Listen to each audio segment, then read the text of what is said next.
Hey, what's up? This is Henry, and otherwise known as You Will. I am from Semisoft. I'm the CEO and lead game designer for Legrand Legacy. So, yeah, what else do you want to ask me? Well, Or I will, do I I will I just? will ask you a lot.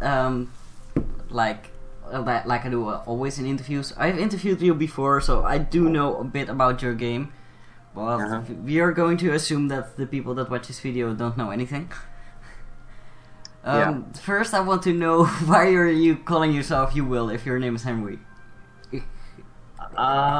Okay, so my middle name is William, and funny story is that my grandma, she doesn't really speak English, so an English name would be very hard to pronounce for her. So when I was young, um, she like butchered my name. Like she used to call me Ui Ui Ui.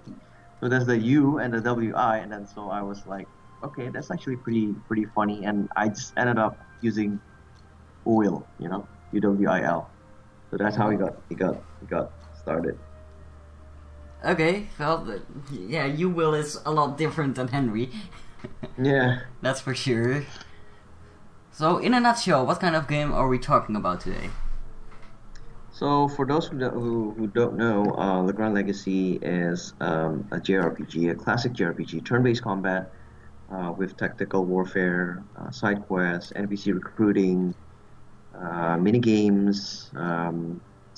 Basically the whole package, a lot of features, condensed in one game, just like the golden age of yeah, JRPGs, basically in the 90s.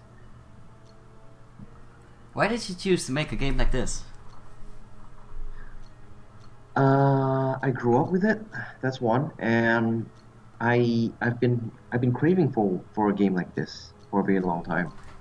Um, and the AAA uh, game devs, they're actually veering off from such games. So you know what? Then I thought to myself, let's let's make a game like this, I guess. Something that I'm really familiar with, really like, and it seems that everywhere I go, a lot of people are actually still quite looking forward for such a game. So there it is. Did the game become what you initially wanted it to become? More or less, I would say probably about 80%. Some of the features have to be dialed down a little bit actually, because of manpower, time, and money issues and everything. So we just gotta work with whatever we can for the time being. But yeah, more or less, it's kind of what I originally planned. I remember that your studio is quite big. How many people are working in your studio and working on this game? Well, at the peak, which is in 2016, it was we had like 31 in-house. Um, and then we had some outsourcing and everything. But right now, actually, we are only down to 13 people. That's a lot smaller than I thought. Yes, yes. So 31 become 13. What did inspire you to become an indie game developer? Well, I wanted to be a game developer. Because my actually, well, amongst my friends, I'm like the go-to guy for games. Basically, like everybody knows that I play a lot of games, and one day they just told me, hey, why don't you try and go into the game dev scene, because you really love games so much. So that's how it all got started, basically. Is this your first game? Yes, not for a team though, not for the rest of the team, because some of the team members actually have actually worked on different games before, but this is my first game personally. What kind of examples, what kind of games have the team members made? Huh.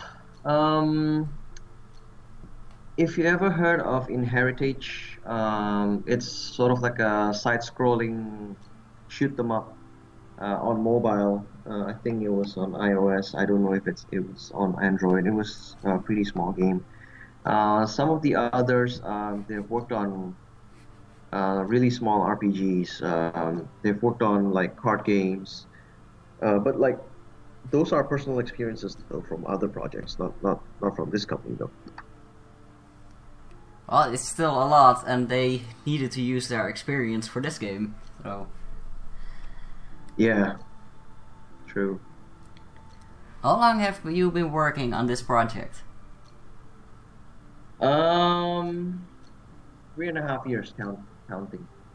Since from the very beginning that we had the first talks.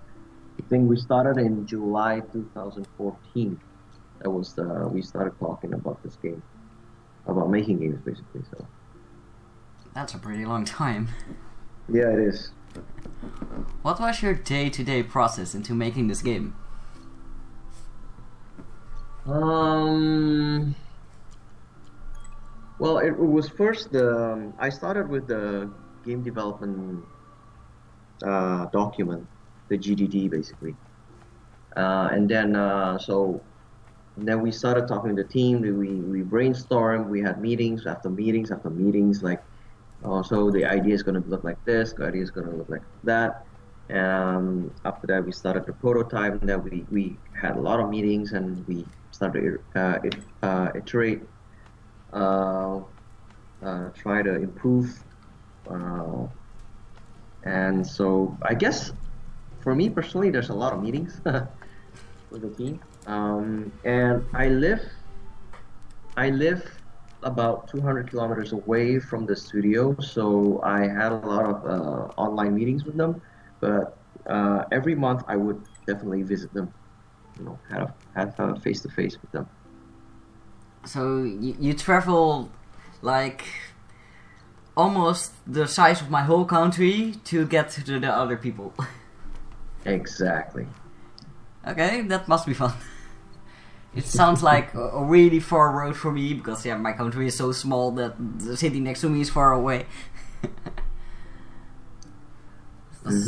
So you have been on Kickstarter with this game. How was that experience for you? Wow, it was one of a kind experience actually. It was a lot of stress. It was very nerve-wracking, I would say.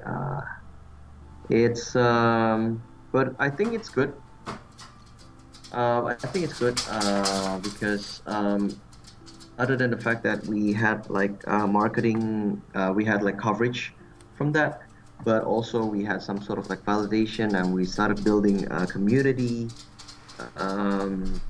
So I think it's a good experience overall, but it's just that it's a lot of work because we have to come up with daily updates every single day. And bearing in mind that Kickstarter, the big chunk of the community is actually from the US, from North America. So the being bearing in mind with the time zone differences, so like my wife actually personally helped me with a lot of the marketing, the social media and stuff, and she had to stay up for like until 2 or 3 a.m. I guess that's like normal hours for you, Eddie, but yeah, that's for me it's completely normal. Yeah. For you it's normal, but not for us, because we got kids. The kids have to go to school. They have to wake up at 7 a.m. So staying up until 2 or 3 a.m. It's quite taxing on the body, and doing it for like 30 days straight. It's pretty tiring. After we come out of that Kickstarter. And bearing in mind, we actually had 2 campaigns, so like that was 60 days for us. So would I do it again? That's debatable, and we would give it some thoughts. But overall, I would say it's a good experience, though. If you could advise any new game dev that wants to go on Kickstarter, what would you say to him?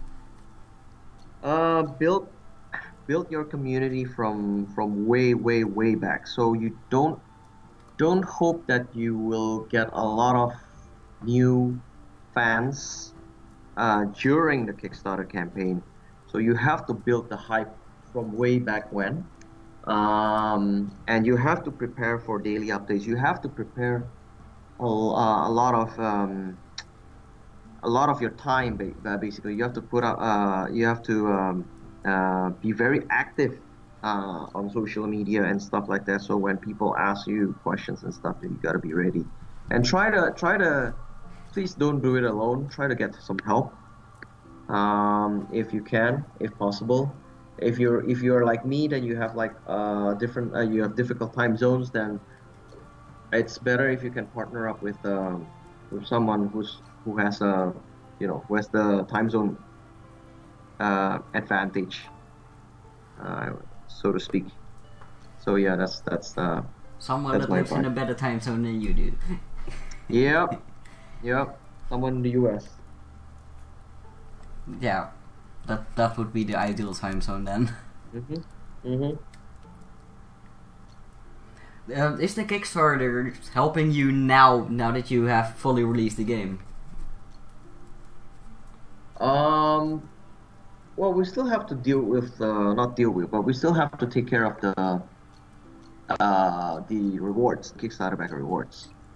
So I think uh, for coverage and media and marketings, I think it does help a little bit. Not a significant amount, but it does help. But yeah, but we have additional work though for the rewards.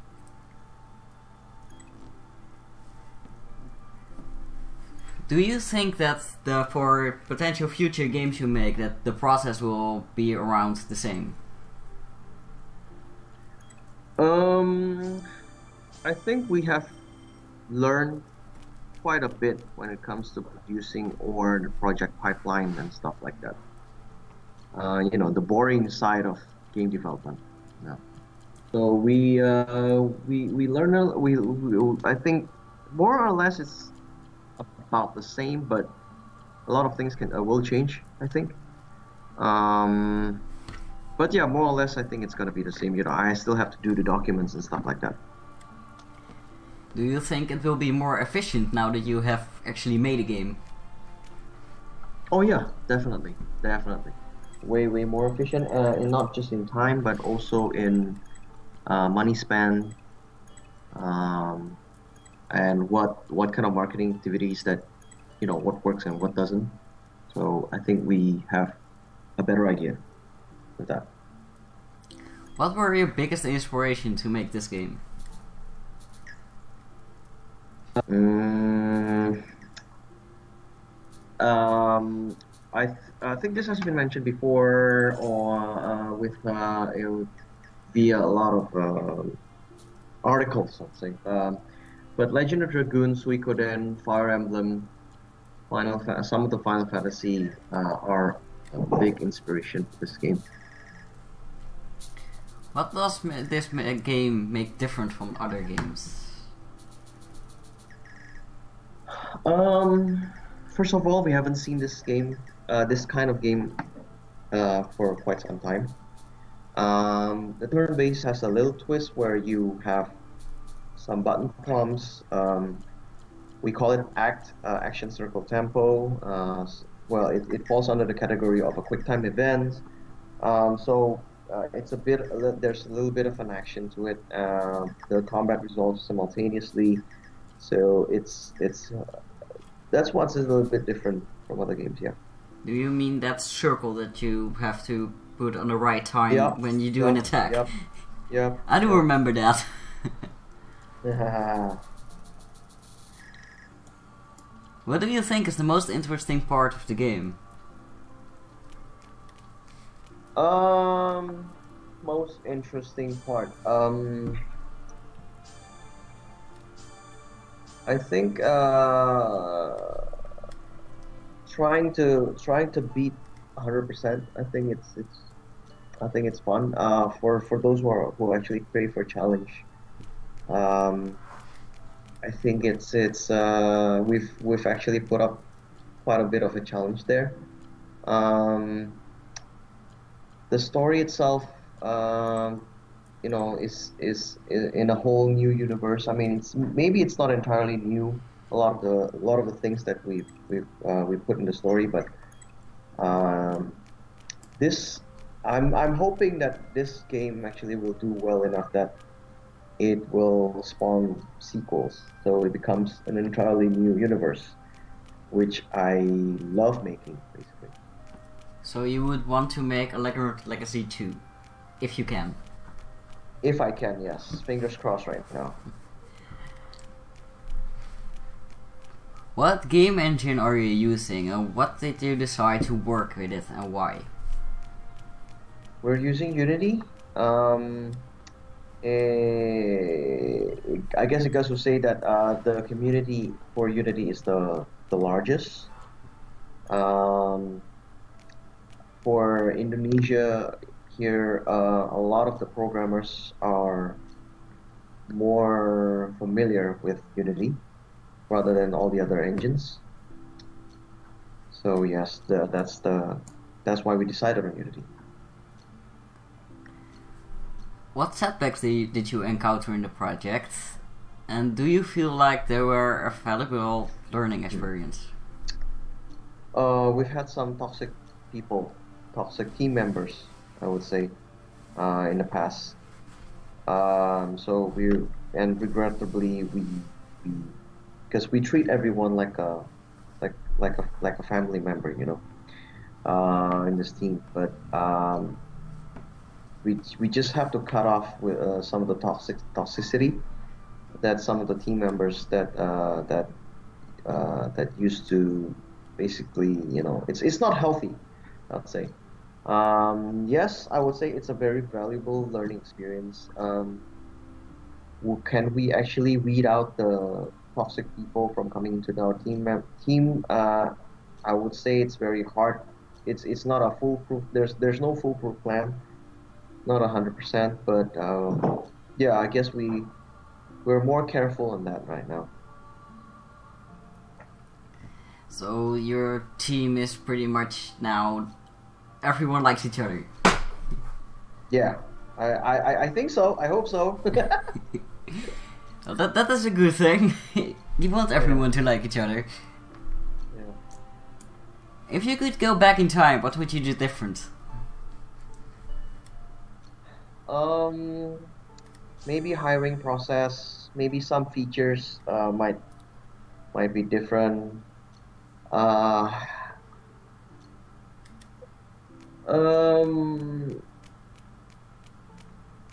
yeah, I guess those two are the biggest ones that I think I would do differently.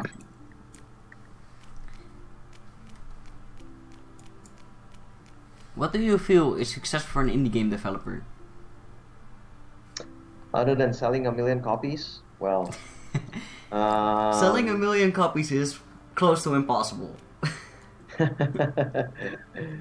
But it's not impossible. No, but it is close to. Only like 1 in 1 million games get that. Yeah, I know. Well, I guess you get the recognition that you seek for. You have enough funds to make the next game. You have enough funds to survive. You have enough, you make good contacts. I guess you make new friends in the industry as well. I think that's it's always a learning experience. So I mean, if you learn a lot, I think it's also a bit of success in that regard. So mostly you make friends, you are able to provide for yourself, you're able to make your next game. That's success in your eyes. Yeah, and of course, everyone has a very healthy personal life as well. Mm-hmm. So I think even if you make a really good game, but it costs some of your team members their personal lives, their family, their health, I think that's not ideal. I would indeed say that's not ideal. Yeah.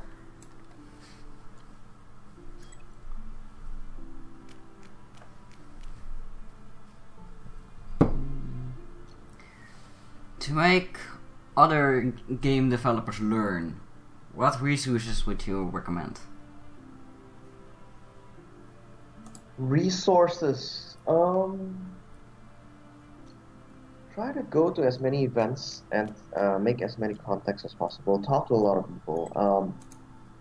I personally and the team as well, through different sources, we have help from the industry. We have help from other people, from the most unlikeliest sources that you would never imagine. Because there are people out there that really have the heart to help others. Find those people, talk to them, and get advice. Sometimes just to have a chat, when you're down, when you're having a difficult time.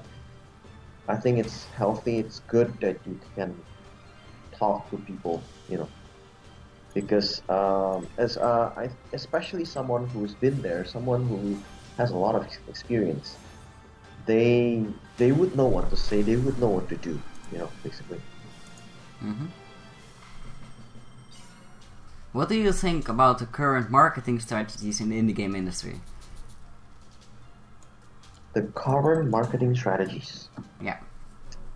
For indies?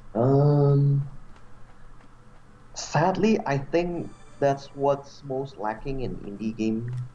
I would say even for ourselves, because we don't have the AAA marketing budget, so we can't just put it on billboards. We can't just make a Super Bowl TV commercial. It's impossible for us to spend that kind of money. So you are thinking really big there. but you know what I mean. So I guess, try to think of collaborating with other games. Try to collaborate with a star through a minimum budget, like maybe just do a song or make a character, whatever it is. I think there's still a lot of ways to market ourselves. It's just that, but I know it's a hit or miss. It's kind of hard to get noticed in this kind of market, in this industry. But it's not impossible. Like selling 1 million copies. It's not impossible, but it almost never happens. Yeah, but it's we try. Yeah, of course you try. You have to. Mm-hmm. But if you get close to 1 million, it's also good, right? Oh yeah, definitely. Have you ever worked for other gaming companies? Personally, no. This is my first ever. Well, that's a really short answer. Did you get any gaming education at school, or did you learn the development process on your own? No, I didn't get any gaming education, so I basically learned on the go. I learned from playing games. Did I learn the development process on your own? Oh, I just answered that question. Yeah, so I did. I played games myself and get a partner, get to know people who know what they're doing, basically. So if I play a lot of games, then in a few years I can make them. Well, okay. Myself, I cannot draw, I cannot code, I don't really make music, I play a little bit, but I understand the logic behind it, so I understand what's good art, I understand what's good music, the logic behind the systems, the programs, how the engine works and everything. But I can't write them myself, I can do it myself. So try to get partners that are in that field. So they basically, you have the game design, you know what kind of a game design you want, and then your partner knows how to code, and then the other guy knows how to draw.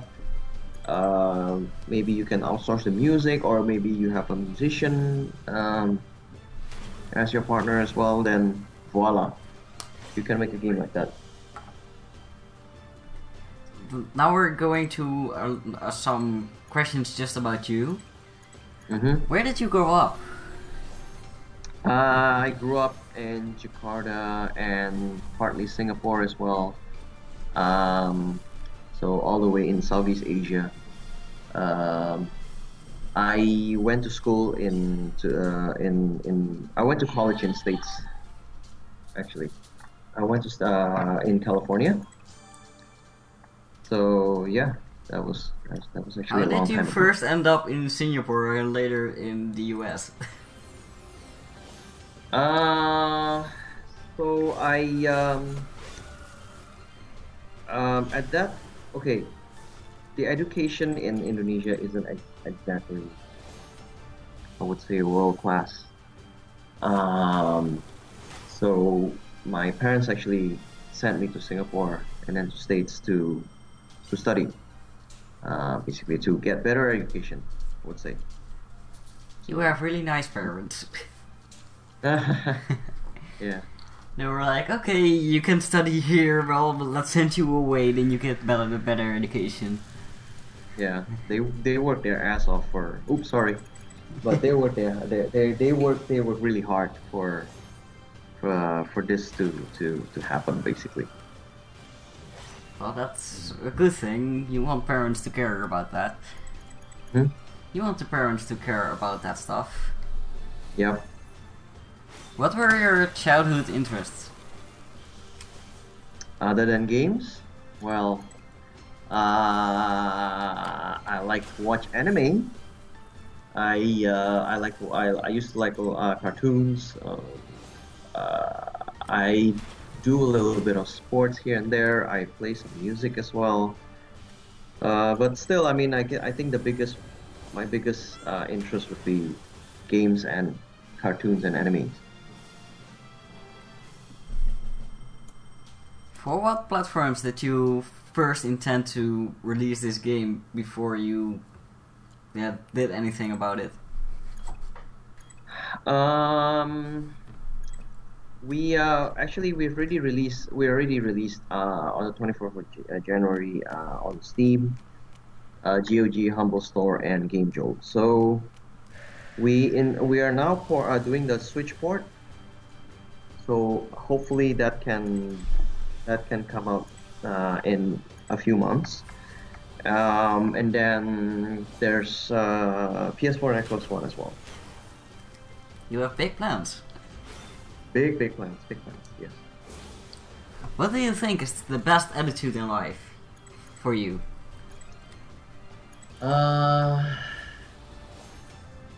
Never give up, no matter how things are, how bad things can be. But also be wise enough to know when to run away, basically. I think that's the hard part, because a lot of people think, oh, as long as we work hard, you know, at the end of the day, I think it's gonna amount to something. But I think it's not that simple.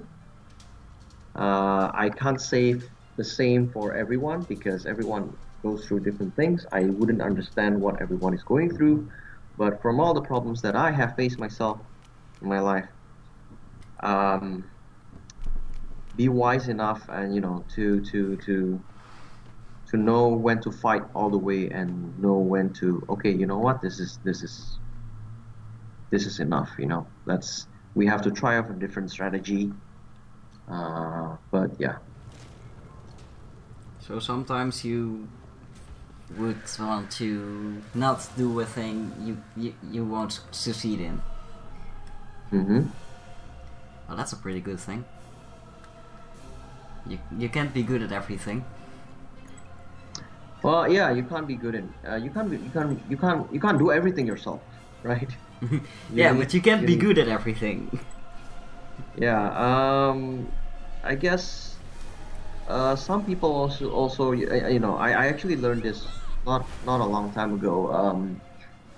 Don't try to cover up or I would say, strengthen your weaknesses, but instead work on your strength. Work with your strength. So if you're good in marketing, but you're bad in numbers and you're bad in operations, then just do marketing. Focus on that. Just so that you'll then be you can shine on what you do best, basically. Mm-hmm. That was also pretty much the last question. There is no questions left. Do you have other things you want to say? Well, you can say anything right now. Well, tell your friends, tell your families, share with your fellow gamers. Give the game a try. Give Legrand Legacy a try. Give it a shot. It's our first game, albeit it's not perfect. We do understand some of the downsides, but I think it's still. I hope you can sense the hard work and the effort that we put in. I hope you can also feel the passion that we feel when we're making the game, and I hope that for whatever it's worth, you do get to enjoy the game as well, and you get entertained by it. And I hope that you can actually learn some of the things, some of the messages that I put in the game as well. And be sure to stay tuned. You can talk to us on Discord. You can talk to us on Facebook, on Twitter. You are everywhere. We're everywhere. Actually, we're trying to make ourselves. Yeah. I think your microphone half muted there. Yes. Can you hear me now? Yeah. Now I can hear you again. Okay. It was just in the last sentence. Oh crap! What did I say? What was I saying? I lost my train of thoughts. What was I saying? I don't know.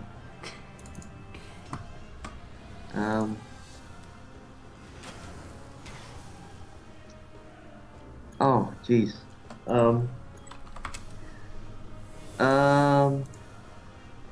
What was I saying before that sentence? You were telling that everyone should tell their families about your game and all, and that you're available everywhere. Right. Yeah, we're on Facebook, Twitter, Discord. We try to make ourselves as available as possible, as accessible as possible. So, don't be shy. Come talk to us and give the game a try. I hope you guys like it. Cool. Yeah, it's available on Steam, GOG, Humble Store, and GameJoy right now. That's a lot of places. Well, thank you for taking some time to interview with me again. The link to the previous interview that we did like a year ago will be in the description below, and all of your links will be there as well. Alright. Thanks, Eddie, for this interview as well. No problem.